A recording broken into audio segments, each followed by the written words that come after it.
Hey guys, welcome back to Clownfish TV. This is Neon. I am here with Geeky Sparkles. Hello.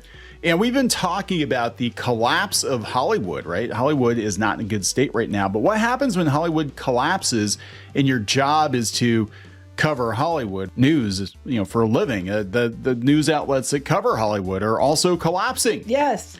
And this went under the radar. This is actually Penske Media. They own Deadline, Variety, The Hollywood Reporter, like all the esteemed trade publications. Right. We've told them before, like they're all owned by the same, certain groups own most of them. They're just, Yeah. Yeah. And I think they own, I'm not 100% sure. I have to look into it. I think they own the Rolling Stone too. So all these outlets are basically just different flavors of the same publisher, right? Mm-hmm.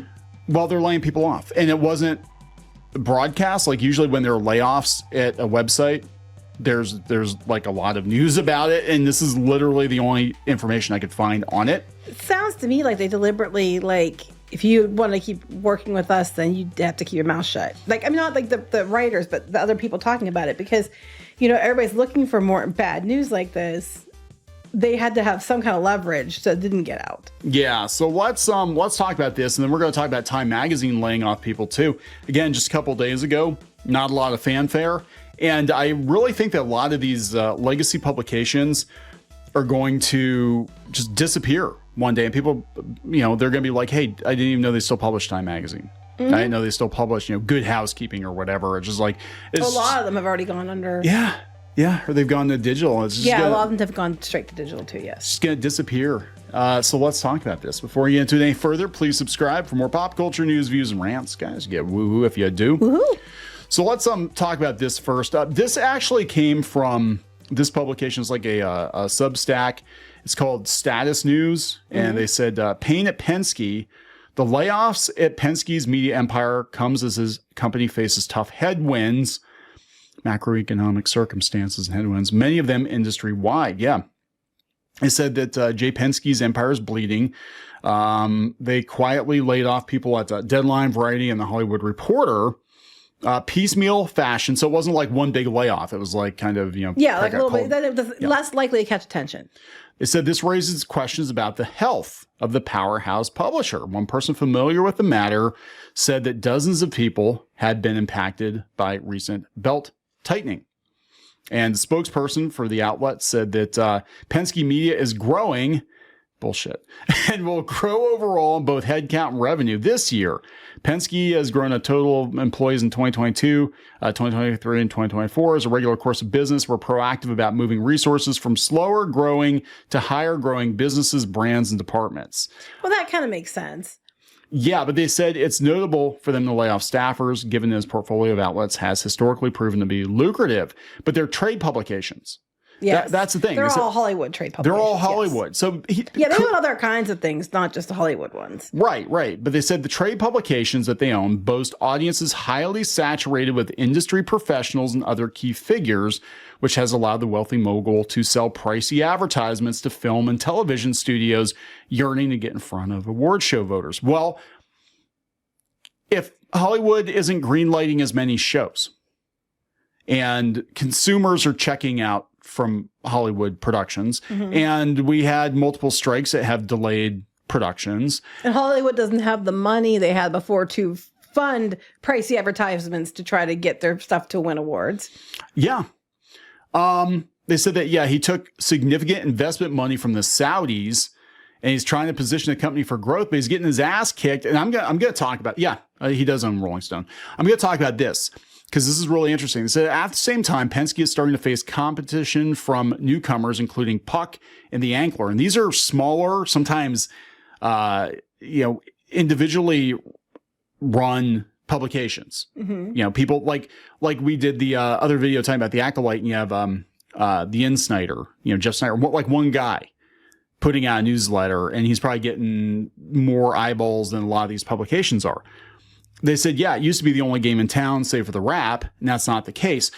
I have noticed, and I don't know if we've talked about this too much. I mentioned it yesterday, but I've noticed that things have flip-flopped. It used to be that podcasters and YouTubers would talk about the news that these publications were covering, and now it's the other way around.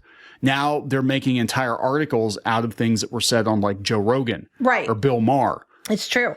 And then they said that, this gives advertisers more options because you probably can get a cheaper ad on one of those places and maybe get more eyeballs. Yes. Because you can give a sponsorship even to like a podcast or something like that. And it's going to be significantly cheaper than trying to take out an ad in, Variety or the Hollywood Reporter or something. But it says it's not a good sign for him.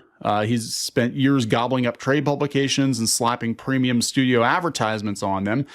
So he owns Variety, the Hollywood Reporter, Deadline, IndieWire, TV Line, Rolling Stone, and Billboard. Well, Rolling Stone used to be about music, and now it's all about politics. Probably because that's where the eyeballs are. Mm-hmm.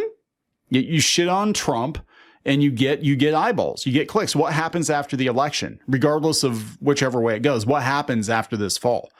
Or are they just trying to hold out until this fall, get as much ad revenue as they can, and then nope out? Then, interestingly enough, in this next paragraph, which is something we brought up before, guys, when we talk about these places doing the same things. Listen. They said about the few distinguishing traits among the ones he owns. People talked about how that they usually have the same kinds of articles, same stories with slightly different styles of telling the story. Yes. All at the same place, all at once. Because they're all in Slack, coordinating. Yes. And they said some our advertisers are like, well, I can't tell the difference between them, and why do I have to pay for all of them? I can just put one in one.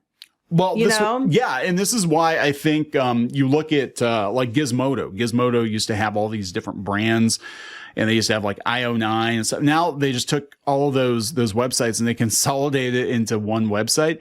But you also look at the Valnet-owned sites, the pop culture sites, and you will have basically the same article written or spun 10 different ways across multiple publications. In some cases, they actually run variations of the same article in the same publication on different days. Yes. It's just somebody else's take, or they sometimes just reword they'll have opposite opinions. Yes. In the same outlet. Within a day or two of each other. But they're all SEO optimized. Because they're basically trying to, yep, pretty much. So there's no differentiation amongst them in the market. But I mean, despite the damage control, they said people just keep disappearing from the company and no one knows who's next or how the decisions are being made. I don't think they're doing well. What they're, like you said, what they're doing is they're going to try to keep people quiet. We'll give you a severance package, but you need to keep your mouth shut. We don't want to alarm the other employees. You're going to get gone. You're just going to disappear from your desk. And, he went to the butterfly farm. That's where he went. Time Magazine laying people off too, ironically enough, covered by the Hollywood Reporter. So they're all covering the demise of each other's businesses here. Yeah, they said this was last week. They said layoffs are going to hit editorial, technology, sales, and marketing. 22 people gone from Time. I can't imagine Time Magazine has a bunch of people working there anymore, but I wouldn't think, but who knows? They said in a memo to staff announcing the layoffs last Tuesday, Time CEO Jessica Sibley cited business challenges, including lower advertising budgets, competition. I can confirm about the advertising. Can't confirm about competition. Yeah, and shifts in consumer behavior. Can confirm that too. And a shift to focus on higher growth areas, which include climate, AI, and health. In Time. Okay, well, I guess Time I can see it before I can see, the Hollywood publications. Time's up, right? Like our peers, we continue to face significant challenges. Look, and they're talking consumer behavior too. Consumers are not getting their news from magazines. They don't trust mainstream media anymore. And frankly, your pals over at Google, they made sure that a lot of these articles are never getting seen anyway. But this whole business model is collapsing. And you're not able to charge a premium anymore for ads on websites that nobody goes to. And I think for the longest time, a lot of these publishers were actually using bots to inflate their traffic numbers. Oh, probably. It wouldn't surprise me. BuzzFeed got busted doing that. And then they were buying all kinds of eyeballs from Facebook. And so, what I'm saying? You can only do that for so long.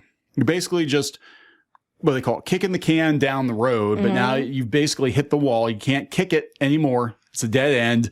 And now you're going to have to figure out what you're going to do. So I think what could potentially happen with the Hollywood publications is they'll kind of consolidate, collapse into one. Like, why do you need 4 different websites that basically say the same thing? Like, you control all of the Hollywood trades. There's no reason to have that many. And But I think a lot of these websites are going to be gone within the next 2 to 5 years. Easy, maybe before then, because there's no point. There's no or future. they'll be consolidated down if they're all owned by the same company. They'll just like end up like keeping one or two and get rid of the other ones. Yeah, and that's kind of what's going on now. Right? Oh, here's the memo. Do you want to see the memo? Yeah, let's see the memo. This is the memo. Today we are sharing that we have made the difficult decision to eliminate 22 roles across several departments, including editorial, technology, sales, and marketing, and Time Studios. People and Culture sent calendar invitations this morning to all employees who were impacted by this decision, and will hold meetings with those individuals and their managers today. It is incredibly hard to say goodbye to our talented colleagues. We are deeply grateful for their contributions to Time's culture, mission, and legacy, and we will closely support them through this period of transition. This decision was not made lightly. It is necessary to build a sustainable company in order to further Time's mission. This is it right here. I keep saying this. I'm like, everybody chased infinite growth. There's no such thing. Okay, well, here's the reasons.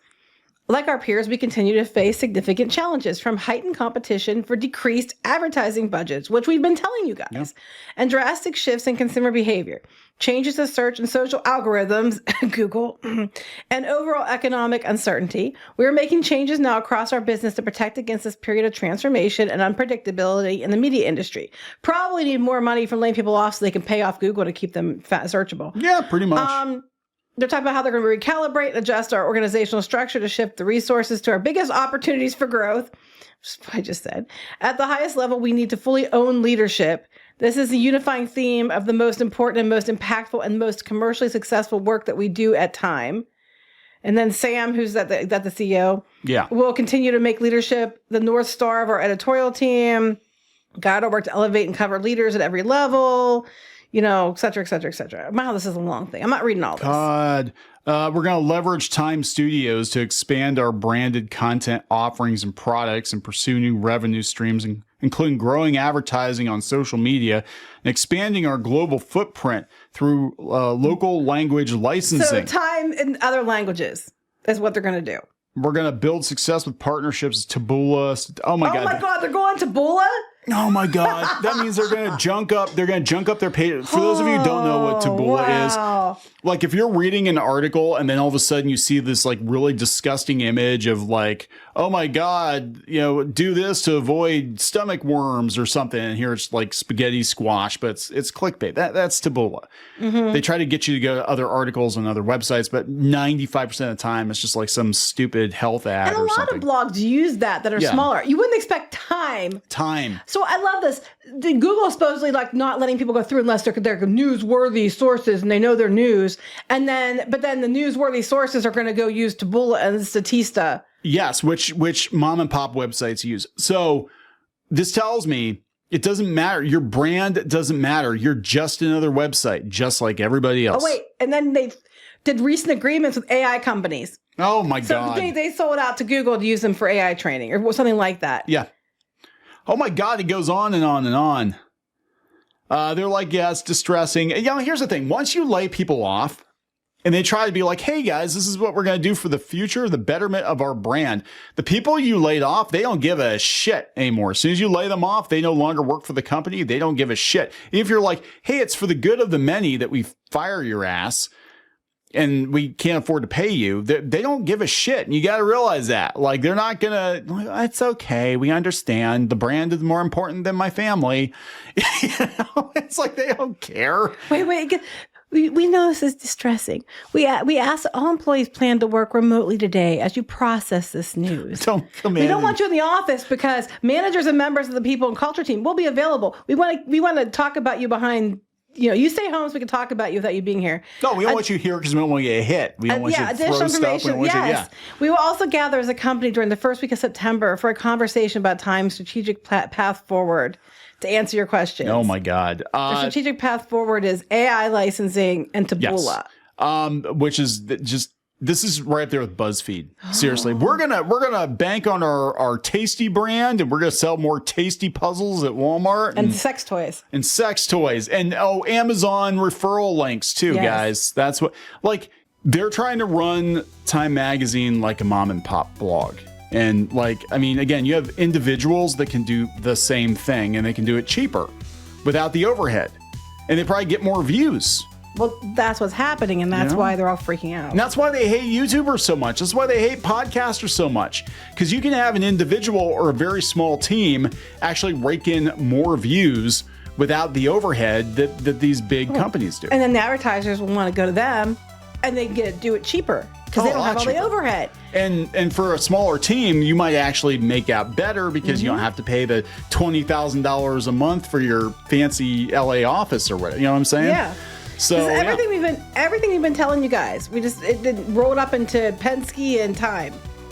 Yep. Everything we've been saying. Yep. Time is up. So we're gonna wrap this up. Yep. Please subscribe for more pop culture news, views, and rants. We'll talk later. Bye.